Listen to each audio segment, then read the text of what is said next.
నమస్తే, నా పేరు డాక్టర్ నీరజ. నేను గుంటూరులో నీరజ న్యూరో కేర్లో కన్సల్టెంట్ న్యూరాలజిస్ట్ అండ్ పార్కిన్సన్ స్పెషలిస్ట్గా వర్క్ చేస్తున్నాను. నేను ఈరోజు చెప్పాలనుకుంటుంది డిమెన్షియా గురించి. ఇంతకుముందు లాస్ట్ వీడియోలో నేను జ్ఞాపక శక్తి తగ్గడానికి గల కారణాల గురించి చెప్పాను. దీంట్లో లాస్ట్లో డిమెన్షియా అనే వ్యాధి గురించి చెప్పాను అన్నమాట. సో ఆ వ్యాధి గురించి మనకి సరైన అవగాహన అనేది చాలా చాలా అవసరం. ఎంతోమందికి మనకి ఇంట్లో ఒకరికి వచ్చేంత వరకు మనకి ఈ వ్యాధి గురించి అసలు తెలిసి ఉండదు. పక్షవాతము, ఫిట్స్ ఇట్లాంటివన్నీ అందరికీ తెలుసు. కానీ డిమెన్షియా అంటే దీంట్లో కామన్గా వచ్చేది ఆల్జీమర్స్. ఇది ఎక్కడో ఒకళ్ళకి వస్తూ ఉంటుంది కాబట్టి పెద్దగా అవగాహన ఉండదు. వచ్చిన తర్వాత మనం కనిపెట్టేటప్పటికే చాలా లేట్ అయిపోతూ ఉంటుంది. సో అటువంటి తప్పు జరగకుండా ఉండాలంటే మనకు ఆ జబ్బు గురించి తెలిసి ఉండాలి. సో ఈ వీడియోలో ఆల్జీమర్స్ అంటే ఏంటి అనేది నేను మీకు చెప్పబోతున్నాను.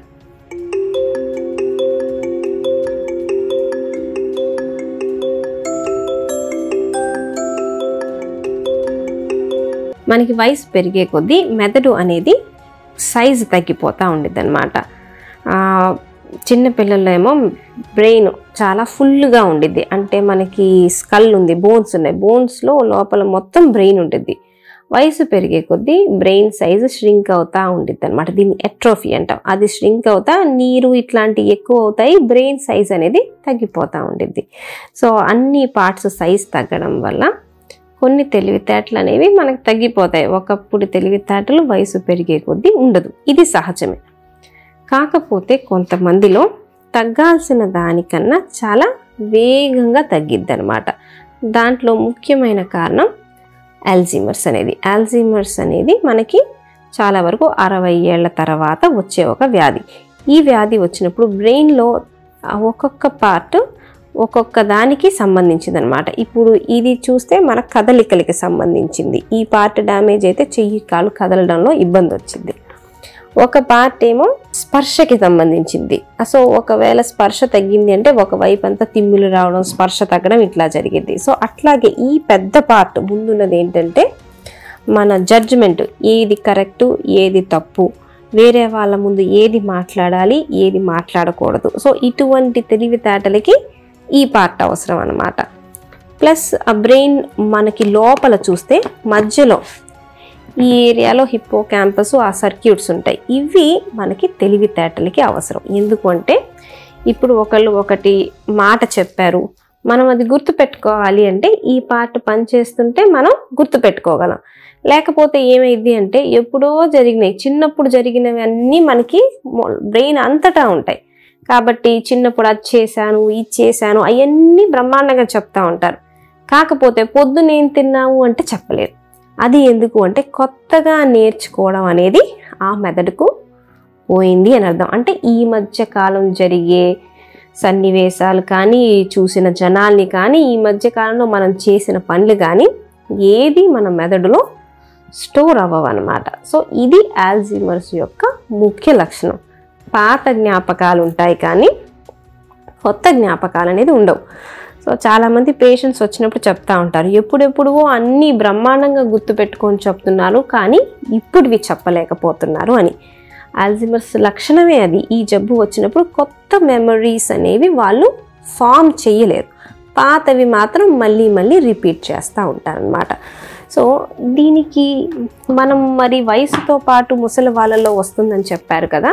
ముసలి వాళ్ళలో అందరికీ తెలివితేటలు కొంచెం తగ్గుతాయి కాబట్టి మనం ఎట్లా కనిపెట్టగలం అని మీరు అడగవచ్చు. ఈ రోగంలో ఆల్జీమర్స్లో మాత్రం మనకి ఆ రోగం గురించి తెలిసి ఉంటేనే మనం దీన్ని కనిపెట్టగలం. లేదు అనుకోండి, మనకి డాక్టర్ చెప్పేంత వరకు ఇది ఈ రోగం వచ్చింది అన్న విషయమే మనకి తెలియదు. ఆల్జీమర్స్లో ఏంటంటే సంవత్సరానికి తేడా చాలా ఫాస్ట్గా పెరిగిద్ది అనమాట.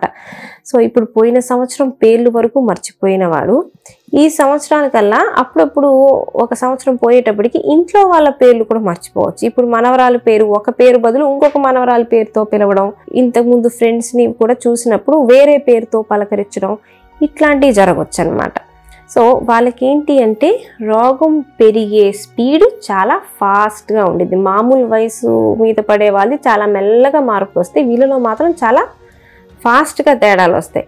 కొంతమందికి డబ్బులు ఇచ్చి మర్చిపోవడం, మళ్ళీ ఇచ్చేటప్పుడు కూడా సరిగ్గా చూసుకోకుండా ఇవ్వడము, ఇట్లాంటివి జరగవచ్చు. ఎందుకంటే మనకి ఎంత మర్చిపోతున్నా సరే చాలా వరకు ఫైనాన్షియల్ మ్యాటర్స్, డబ్బుల విషయానికి వస్తే అందరం చాలా జాగ్రత్తగా ఉంటాం. 1కి 10 సార్లు ఆలోచించుకొని తప్పు జరగకుండా చూస్తాం. కాకపోతే ఆల్జీమర్స్ వచ్చిన వాళ్ళు అంతగా ఆలోచించలేరు కాబట్టి డబ్బుల విషయంలో కూడా తప్పులు చేయొచ్చు. ఇప్పుడు అదే ఒకవేళ లేడీస్లో వచ్చిందనుకోండి, వాళ్ళు చాలా వరకు ఇంటి పనులు, వంట పనులు వరకు చేస్తూ ఉంటారు కదా, వాటిల్లో తేడాలు గమనించవచ్చు. కొంతమంది స్టవ్ ఆపేయడం మర్చిపోతారు, కొంతమంది ఏమో ఇప్పుడు ఉప్పుకు బదులు షుగర్ వేయడం, ఉప్పు వేయడం మర్చిపోవడం. సో వాళ్ళు చేసే వంటలో టేస్ట్ మారిపోతూ ఉంటుంది. అడిగితే మర్చిపోయానులే అని చెప్తారు. వాళ్ళు మేము మర్చిపోతున్నాం అన్నప్పుడే మనం జాగ్రత్తగా వాళ్ళని అబ్జర్వ్ చేయాలి. ఏదైనా కొత్త మార్పులు వస్తున్నాయా, ఇది మామూలు మర్చిపోవడమేనా లేకపోతే రోగం వస్తుందా అనేది మనకు ముందే అవగాహన ఉండాలి. ఎందుకు అంటే ఆల్జీమర్స్కి క్యూర్ అనేది లేదు. ఒకసారి వచ్చిన తర్వాత దీన్ని మనం తీసేయగలమా అంటే తీసేయలేం. కాకపోతే కొంచెం స్టార్టింగ్ స్టేజ్లోనే ఉన్నారనుకోండి, మనం కొన్ని మెడిసిన్స్ వాడుకుంటే ఇబ్బంది పెరగకుండా కొంచెం స్లో చేయొచ్చు. అంటే ఈ సంవత్సరానికి వచ్చే సంవత్సరానికి పెద్ద ఇబ్బంది పెరగకుండా మనం ఆపొచ్చు అన్నమాట. కంప్లీట్గా మనం స్టాప్ చేయలేం. ఇప్పుడు వయసు పెరిగే కొద్దీ ఆల్జీమర్స్ వ్యాధి ఖచ్చితంగా పెరుగుతుంది. కాకపోతే బిళ్ళలు వాడుకుంటే 5 ఏళ్లలో పెరగాల్సింది 10 ఏళ్లలో పెరిగిద్ది, అంటే స్లో అవుద్ది అనమాట. కాబట్టి మనం మెడిసిన్ స్టార్టింగ్లోనే స్టార్ట్ చేసామనుకోండి, అంటే వచ్చిన సంవత్సరం 2 సంవత్సరాల్లో, అప్పుడు మనం ఎక్కువ కాలం ఇబ్బంది పడకుండా చూడొచ్చు. కాకపోతే చాలా వరకు జరిగేది ఏంటంటే వాళ్ళ పనులు వాళ్ళు చేసుకునేంత వరకు మనం గమనించాం. ఒకసారి మన మీద ఆధారపడడం స్టార్ట్ అయింది, చుట్టుపక్క వాళ్ళు కూడా గమనించగలుగుతున్నారు అనే స్టేజ్లో మనం హాస్పిటల్కి వస్తే అప్పటికల్లా ట్రీట్మెంట్ చేసే టైం చాలా వరకు వేస్ట్ అయిపోయింది అని. సో తర్వాత మనం ట్రీట్మెంట్ స్టార్ట్ చేసినా కూడా అంత ఉపయోగం ఉండకపోవచ్చు. సో ఫస్ట్ స్టేజ్లో అయితే ఇది ఆల్జీమర్సా వేరే రోగం వచ్చిందా అనేది టెస్టులు చేసి స్కాన్లు చేసి మనం ముందే కనిపెట్టి ముందే ట్రీట్మెంట్ స్టార్ట్ చేయాలి. దీనికి లేట్ చేయడం అనేది మాత్రం అసలు కరెక్ట్ కాదు. ఇప్పుడు ఆల్జీమర్స్కి క్యూర్ లేదు, కాకపోతే మనం అరికట్టవచ్చా ఆల్జీమర్స్ రావడాన్ని అంటే కంప్లీట్గా అరికట్టలేం, కానీ కొన్ని జాగ్రత్తలు అయితే మనం రాకుండా చూసుకోవచ్చు. ఎట్లాంటివి అంటే యాక్టివ్గా ఉండాలి. ఇప్పుడు మనం 60కి మామూలుగా రిటైర్ అయిపోతారు. రిటైర్ అవ్వగానే మన ఉద్దేశం ఎట్లా ఉండిద్ది అంటే ఇంక నేను ఏ పని చెయ్యక్కర్లేదు కాబట్టి నేను ఇంట్లోనే ఉండి టీవీ చూస్తాను అంటారు. అన్ని రోజులు వాళ్ళకి దేనికి టైం ఉండదు. 60 వరకు జాబ్ చేసే టైంలో ఫ్రెండ్స్ ఉండరు, ఏది ఉండదు, వాళ్ళు జాబ్లోనే ఆక్యుపై ఉంటారు. అయిపోగానే ఇంక ఇంట్లో ఉంటారు. అప్పుడు బ్రెయిన్కి యాక్టివిటీ అనేది లేదు, అంటే బ్రెయిన్కి ఎక్సర్సైజ్, మనం చేసే పని బ్రెయిన్కి ఎక్సర్సైజ్. సో బ్రెయిన్కి ఎక్సర్సైజ్ లేకపోయేటప్పటికి బ్రెయిన్ తొందరగా క్షీణించడం స్టార్ట్ అయింది 60 తర్వాత.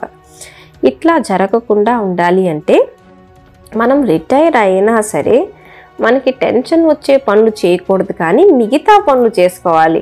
మన బిల్స్ మనం కట్టుకోవడం, ఇంట్లో బయటికి వాకింగ్కి వెళ్ళడం, మన వర్క్ చేసిన ఫ్రెండ్స్ని కలవడం, పుస్తకాలు చదవడం, ఇప్పుడు గుడికి లేకపోతే చర్చ్కి అందరూ కలిసి వెళ్ళడం, అరుగు మీద కూర్చొని 10 మందితో మాట్లాడడం, ఫ్యామిలీతో కొన్ని ట్రిప్స్కి పుణ్యక్షేత్రాలకు లేకపోతే వేరే కంట్రీస్ కన్నట్టు వేరే ప్లేసెస్ కన్నట్టు ట్రావెల్ చేయడం. సో అట్లా మనకి ఏదో ఒక మెథడ్కి యాక్టివిటీ అనేది ఉండాలి. ఎప్పుడూ మన బ్రెయిన్ అనేది బిజీగా పనిచేస్తూ ఉండాలన్నమాట. అది పని చేస్తుంటేనే బాగుంటుంది. మనం బ్రెయిన్ విషయానికి వస్తే use it or lose it అంటాం అనమాట. అంటే వాడితే మనతో పాటు ఉండిద్ది, వాడకపోతే అది క్షీణించుకుంటా పోయిద్ది. సో మనం బ్రెయిన్ని వాడాలి అంటే టెన్షన్ లేకుండా హ్యాపీగా చేసుకునే పనులు, చేతి నిండా పనులు ఉంటే చాలా బాగుంటారు. సో మనం రిటైర్ అయినా సరే మనం పొద్దున లేస్తే రాత్రి పడుకునేంత వరకు మనకి ఏదో ఒక టైం టేబుల్, చిన్నపిల్లలు స్కూల్కి వెళ్తే టైం టేబుల్ ఎట్లా ఉండిద్దో అట్లా ఉండాలి. దాంతోపాటు రెగ్యులర్ ఎక్సర్సైజెస్, మంచి డైట్ తీసుకుంటే ఆల్జీమర్స్ రావడాన్ని కొద్ది వరకు మనం ప్రివెంట్ చేయగలం. Thank you.